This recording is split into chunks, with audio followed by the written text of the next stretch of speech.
Hello, I'm Mr. Black, and I've been thinking about my performance in the personal projects I've tried to pursue over the past few years. I realized how much the fear of failure and the need for external validation felt important, but I also saw how damaging that actually was. You don't need an audience to see your progress. You never did. But for some reason, you keep acting like you're on stage 24/7. And the worst part? The harshest critic is front row, name tag and all. It's you. Every step you take comes with that nagging voice, "What if I look stupid? What if they think I'm a failure?" But here's the truth bomb. No one's watching that closely. And even if they were, you're still the only one who can truly sabotage yourself. Freedom doesn't start when you stop caring what others think. It explodes when you stop caring what you think of yourself on your worst days. 'Cause living like no one's watching, not even you, is an art. And not just any art, it's the fastest way to learn how to focus, how to stop procrastinating, and how to finally live with lightness and guts. But for that to happen, you've got to unlearn every piece of crap they drilled into your head. 1. Nobody cares that much about you. It's just your own projection. Here's the kicker.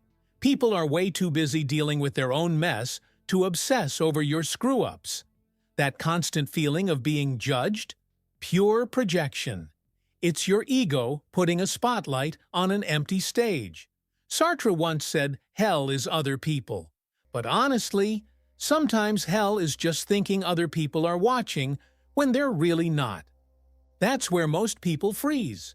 They get paralyzed thinking every misstep, every awkward sentence, every failed attempt is on full display. But if you truly got how little people actually care, you'd unlock a cheat code for how to stop procrastinating.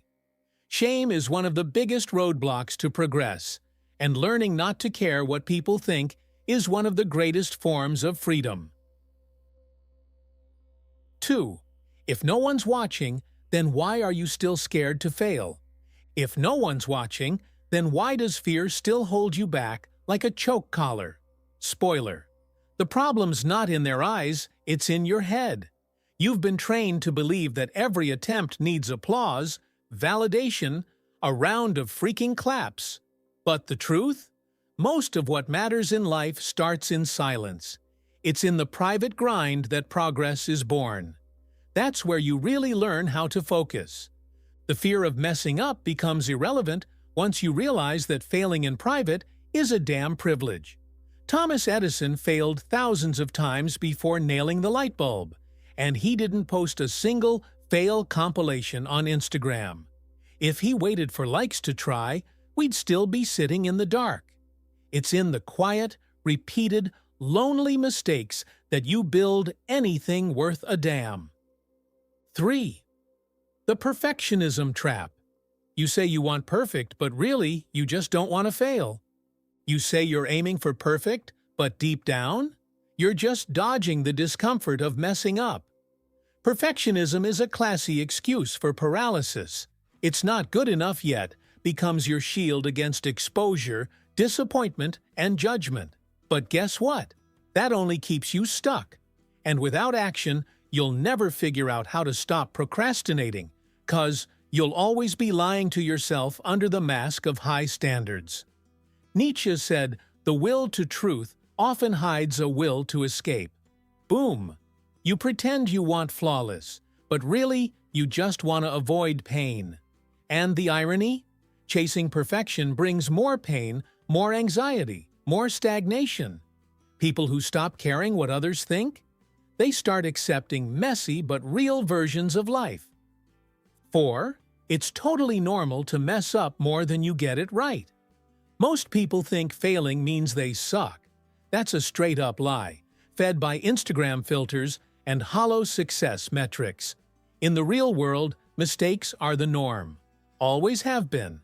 The only difference between people who grow and people who stall is this: one sees failure as part of the game, the other as a death sentence. Those who've mastered focus know every misstep is a required step, not a detour. Look at any creative genius or legendary entrepreneur. It was never 10 wins to 1 loss, it's the opposite. Walt Disney got fired for lack of creativity. Steve Jobs got kicked out of the company he built. And yet, they kept going. Why?